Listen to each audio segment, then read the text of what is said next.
তোমার কাছে কি কলম আছে? হ্যাভ ইউ আ পেন নাকি do you have a pen? কোন সেন্টেন্সটা কারেক্ট? অবশ্যই হ্যাভ ইউ আ পেন এটা হচ্ছে একটা ভুল sentence. Do you have a pen এটা হচ্ছে সঠিক। তোমার কাছে কি একটা কলম আছে? Do you have a pen? কিন্তু প্রশ্ন হচ্ছে এখানে আমরা ডু দিয়ে প্রশ্ন করলাম, এখানে আমরা হ্যাভ দিয়ে কেন প্রশ্ন করতে পারলাম না, এবং কখন আমাদেরকে হ্যাভ দিয়ে প্রশ্ন করতে হয়। আজকের ভিডিওতে আমরা শিখবো do you, have you, could you or would you, কখন কোনটা দিয়ে প্রশ্ন করতে হয় এবং কেন করতে হয়। ভিডিওটা একদম শুরু থেকে শেষ পর্যন্ত দেখার চেষ্টা করবেন, তাহলে সব ব্যাপারটা একদম ক্লিয়ার হয়ে যাবে। সো ওয়েল, হ্যালো এভরিওয়ান, আসসালামু আলাইকুম, welcome back to my YouTube channel English with Hasnaira. I hope you are doing well by the grace of almighty Allah. Let's dive into our video. You are happy, তুমি খুশি, এটা হচ্ছে assertive sentence. আমরা যদি এটাকে interactive sentence করি, প্রশ্ন করতে চাই, তখন আমরা সিম্পলি কি করব? আমরা subject, be verb and then object, এটা হচ্ছে অ্যাডজেক্টিভ, তাই না? আমরা সিম্পলি কি করব?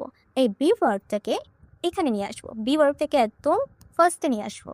আমরা কিভাবে প্রশ্ন করব? আর দেন সাবজেক্টকে এখানে নিয়ে আসি, তাই না? আর ইউ হ্যাপি, তুমি কি খুশি? আর ইউ হ্যাপি, তুমি কি খুশি, তাই না? সেম, শি ইজ টায়ার্ড, সে ক্লান্ত। এটাকে যদি আমরা প্রশ্নবোধক করতে চাই, সে কি টায়ার্ড, তখন আমরা সিম্পলি এই ইজটা কি করবো, সবার আগে নিয়ে আসি। ইজ, তারপর সাবজেক্টটা, তারপরে ইজ শি টায়ার্ড, সে কি ক্লান্ত, তাই না? ব্যাপারটা কিন্তু এইরকমই। তাহলে এখানে আমরা কি বুঝলাম? যখন be verb and is are was were থাকে, তখন সাধারণত প্রশ্ন করার জন্য আমরা কি করি? ফ্লিপ করে দেই। এটা এখানে থাকে, এটাকে আমরা একদম ফার্স্টে নিয়ে আসি, ফ্লিপ করে দেই সেন্টেন্স। আমাদের সাবজেক্ট এবং ভার্বটাকে ফ্লিপ করে দিলে প্রশ্নবোধক সেন্টেন্সে কনভার্ট করা যায় ইজি। কিন্তু এখন এটাকে আমরা কিভাবে বলতে পারি ইংলিশে? তোমার কাছে একটা কলম আছে, তোমার কাছে কি একটা কলম আছে? তাহলে এটা কেন ফ্লিপ হচ্ছে না? কেন আমরা এইভাবে বলি না যে এটাকে আমরা ফার্স্টে এখানে নিয়ে আসি? ওকে, হ্যাভ, দেন সাবজেক্টকে এখানে নিয়ে আসি। হ্যাভ ইউ আ পেন, তোমার কাছে কি একটা কলম আছে? Have you a pen. তারপর she has a phone, she has a phone. তাহলে এখানে হ্যাজটি কি হবে? এখানে সবার আগে নিয়ে আসি হ্যাজ, দেন সাবজেক্টে চলে যাই। Has she a phone. দেখেন, আমরা অনেকেই এই ভুলটাই করে থাকি। আমরা মনে করি যেহেতু and is are was were প্রশ্নবোধক করার জন্য সবার আগে চলে আসে, তারপর সাবজেক্ট। এটার জন্য আমরা অনেকেই ভুল করি। আমরা হ্যাভ, হ্যাজ, হ্যাডের ক্ষেত্রেও সেম রুটে ফলো করতে চাই। হ্যাভটাকে একদম ফার্স্টে নিয়ে আসি, দেন সাবজেক্ট, দেন আমরা অবজেক্টের ব্যবহার করি আর মনে করি আমার সেন্টেন্সটা একদম কারেক্ট। কিন্তু এটা হচ্ছে ভুল। আমরা কখনোই হ্যাভ হ্যাজকে আগে এনে প্রশ্ন করতে পারি না। যখন আমরা হ্যাভ হ্যাজ দিয়ে প্রশ্ন করি, তখন কিন্তু আমাদেরকে একটা ডু ভার্বের ব্যবহার করতে হয়। হ্যাভ হ্যাজ, হ্যাড, অথবা যে কোনো ভার্ব দিয়ে যদি আপনি প্রশ্ন করতে চান যে তার এটা পছন্দ বা অপছন্দ, যখন আমরা প্রেজেন্ট ইনডেফিনিট বা পাস্ট ইনডেফিনিট অথবা ফিউচার ইনডেফিনিটে প্রশ্ন করতে চাই, তখন সাধারণত আমরা ডু, ডাজ, ডিড দিয়ে সেন্টেন্সটা স্টার্ট করি। Do, does, did. ওকে, তাহলে ফার্স্টে ডু এর ব্যবহার করতে হবে, কারণ এখানে এই হ্যাভটা হচ্ছে মেইন ভার্ব। এই হ্যাভটা এখানে কি? Main verb. তাই মেইন ভার্বটা সবসময় আমাদের হেল্পিং ভার্বের পরে ব্যবহার করতে হয়। তাহলে যেহেতু এটা মেইন ভার্ব, আমাকে একটা হেল্পিং ভার্বের ব্যবহার করতে হবে, সেটা আমি ডু এর কাছ থেকে নিয়ে নেব। ওকে, যেহেতু এটা হচ্ছে কি প্রেজেন্ট ভার্ব, তাহলে আমাদেরকে অবশ্যই ডু এর ব্যবহার করতে হবে। সাবজেক্ট কি? এখানে ইউ। আমরা সবসময় আই, ইউ অথবা ভি, দে, প্লুরাল কোনো সাবজেক্টের জন্য ডু ব্যবহার করি। সিঙ্গুলার সাবজেক্টের জন্য ডাজ দিয়ে প্রশ্ন করি, এবং অতীতের জন্য সমস্ত সাবজেক্টের ক্ষেত্রে আমরা ডিড দিয়ে প্রশ্ন করি। ওকে, তাহলে এটাকে কিভাবে আমরা বলতে পারি? Do you have a pen? Does she have a phone? ব্যাপারটা আরো ক্লিয়ার করি। They have time, they subject, have হচ্ছে আমাদের মেইন ভার্ব অ্যান্ড টাইম হচ্ছে অবজেক্ট। দে হ্যাভ টাইম, তাদের সময় আছে। যদি প্রশ্ন করতে চাই তাদের কি সময় আছে, তাহলে কি দিয়ে প্রশ্ন করতে হবে? যেহেতু এই হ্যাভটা হচ্ছে মেইন ভার্ব এবং এটা প্রেজেন্ট টেন্সে আছে, তাই আমাদেরকে ডু এর ব্যবহার করতে হবে অথবা ডাজ এর ব্যবহার করতে হবে। যেহেতু এখানে সাবজেক্ট আছে দে, তাই এখানে ডু চলে আসবে। আমরা বলতে পারি do. Okay, do they. Okay, do they have time? Do they have time, তাদের কি সময় আছে? তারপর she or he has a passport. তাহলে এখানে কি আছে? হ্যাজ আছে, এবং হ্যাজটা এখানে মেইন ভার্ব হিসেবে কাজ করছে। তাহলে এখানে ডু দিয়ে প্রশ্ন করতে হবে অথবা ডাজ দিয়ে। সাবজেক্ট কি? হি। হি হচ্ছে একজন ব্যক্তি, থার্ড পারসন সিঙ্গুলার সাবজেক্ট। তাই এখানে কি দিয়ে প্রশ্ন করা উচিত? ডাজ দিয়ে। ওকে, ডাজ হি এখন বলেন এখানে হ্যাজ হবে নাকি হ্যাভ হবে? অবশ্যই ডু ডাজ ডিডের পর ভার্বের বেস ফর্মটা ব্যবহার করতে হয়। ডু ডাজ ডিডের পর ভার্বের base form and then object. Do does did subject, ভার্বের বেস ফর্ম, দেন অবজেক্ট। তাহলে হ্যাজ এর বেস ফর্ম কোনটা? অবশ্যই হ্যাভ, তাই না? তাই এখানে কি হবে? ডাজ হি হ্যাভ, এখানে হ্যাভ হবে। Does he have a passport? তার কাছে কি একটা পাসপোর্ট আছে?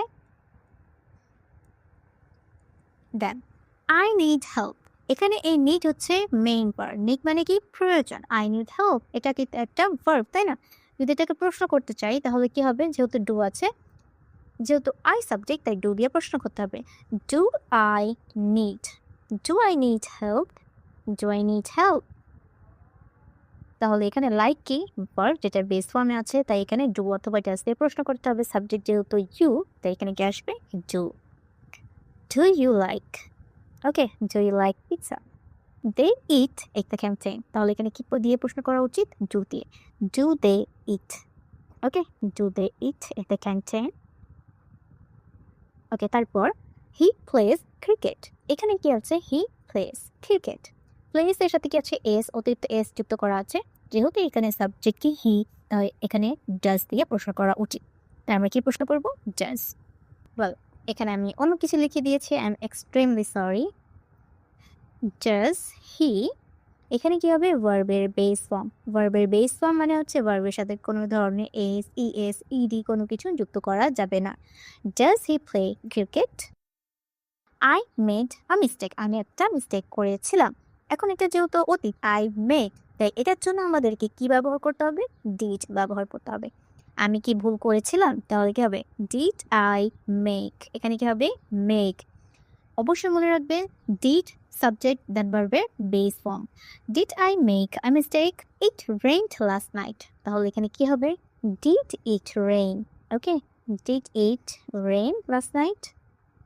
ইউ ফিনিশড ইউর হোমওয়ার্ক, তাহলে কি হবে? ডিড ইউ ফিনিশ, ওকে, কি হবে? Did you finish? You went home early, তাহলে এখানে কি আছে? ওয়েন্ট, এটার জন্য কি ব্যবহার করা উচিত? ডিড। ডিড শি, ওয়েন্ট এর ভার্বের বেস ফর্ম কি? গো, তাই এখানে কি হবে? Go. Did she go home early? Well, এখন প্রশ্ন হচ্ছে যে কখন আমরা তাহলে হ্যাভ দিয়ে প্রশ্নকে স্টার্ট করব। এখানে দেখেন you have finished your work, তুমি তোমার কাজ শেষ করেছো। এটা কি? অ্যাসার্টিভ সেন্টেন্স, প্রেজেন্ট ইনডেফিনিট, তাই না? সাবজেক্ট হ্যাভ অ্যান্ড দেন ভার্বের পাস্ট পার্টিসিপেলের ফর্ম। এখন দেখেন এই হ্যাভটা কি main verb?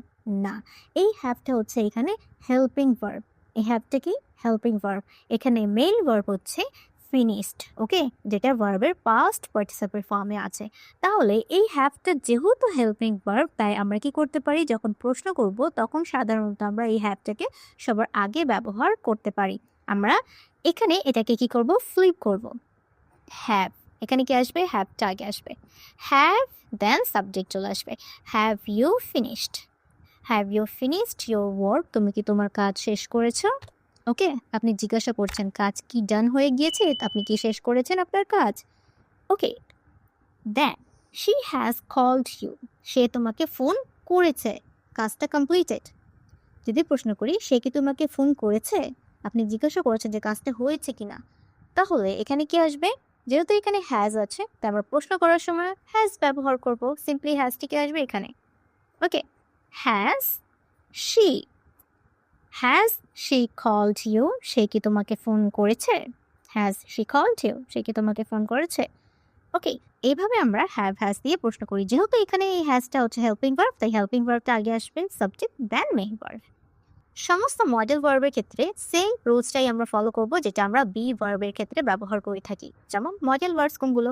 Can, could, will, would, should, must, may, might, okay, এগুলো সবগুলোর ক্ষেত্রে আমরা বি ভার্বের যে রুলসটা ফলো করি, am, is, are was, were জন্য যে রুলসটা ফলো করি। যেমন ইউ ক্যান হেল্প মি, তুমি আমাকে সাহায্য করতে পারো। যদি প্রশ্ন করি তুমি কি আমাকে সাহায্য করতে পারো, তখন কি সিম্পলি কি হবে?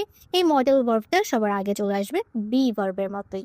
ওকে, তাই আমরা বলতে পারি can you, can you help me, তুমি কি আমাকে সাহায্য করতে পারো? Can help me. তারপর ইউ উইল কল মি, তুমি আমাকে ফোন করবে, তুমি কি আমাকে ফোন করবে? তাই সিম্পলি আমরা কি করবো? মডেল ভার্বটা সবার আগে নিয়ে আসবো। উইল ইউ কল মি, তুমি কি আমাকে ফোন করবে? ওকে, আশা করছি আমি আপনাদের কনসেপ্টটা বোঝাতে পারছি একদম ইজিভাবে। ইউ কুড এক্সপ্লেন দিস, তুমি এটা এক্সপ্লেন করতে পারতে। এখানে কুড এর ব্যবহার কিন্তু করা হয়েছে, এটা কিন্তু সি। ওকে, তাহলে সিম্পলি কি করবো, কুডটা সবার আগে চলে আসবে। ওকে, কুড ইউ। আচ্ছা, মনে রাখবেন একটা জিনিস অবশ্যই মনে রাখবেন, সমস্ত মডেল ভার্বের পর কিন্তু সবসময় ভার্বের বেস ফর্মের ব্যবহার হয়। ওকে, তারপর ইউ উড লাইক সাম টি, যদি প্রশ্ন করতে চাই তুমি কি চা নিতে পছন্দ করবে, তখন আমরা সিম্পলি কিভাবে বলতে পারি, উডটা সবার আগে চলে আসবে। Would you like have something. এখন প্রশ্ন হচ্ছে কখন আমরা কুড দিয়ে প্রশ্ন করব এবং কখন আমাদেরকে উড দিয়ে প্রশ্ন করা উচিত। কুড দিয়ে আপনি যখন কাউকে কোনো কিছু করতে বলছেন এবং আপনি জানতে চাচ্ছেন সে এই কাজটা করার অ্যাবিলিটি বা পসিবিলিটি রাখে কিনা। অ্যাবিলিটি মানে সে তার এই কাজ করার ক্ষমতা আছে কিনা। যদি আমরা বলতে চাই কুড ইউ হেল্প মি, তুমি কি আমাকে সাহায্য করবে, এখানে আপনি জিজ্ঞাসা করছেন তোমার কি আমার সাহায্য করার অ্যাবিলিটি আছে, তুমি কি আমাকে সাহায্য করতে পারো। ওকে, এখানে কিসের কথা বলা হচ্ছে, অ্যাবিলিটির কথা বলা হচ্ছে, ক্ষমতার কথা বলা হচ্ছে। ওকে, তারপর উড ইউ দিয়ে কখন আমরা প্রশ্ন করব, যখন কেউ নিজ ইচ্ছায় আপনার সাহায্য করতে চায় কিনা, উইলিংনেসের যখন আমরা কথা বলি তখন আমরা উড দিয়ে প্রশ্ন করি। উড হেল্প মি, তুমি কি আমাকে সাহায্য করবে। এখানে তুমি কি আমাকে সাহায্য করতে পারো, অ্যাবিলিটি আছে কিনা আপনি জানতে চাচ্ছেন। বাট যদি আমরা বলি উড ইউ হেল্প মি, তুমি কি আমাকে সাহায্য করবে, সিম্পলি সে আপনার সাহায্য করতে এগ্রি কিনা, রাজি কিনা, করতে চায় কিনা আপনি সেটা জানতে চাচ্ছেন।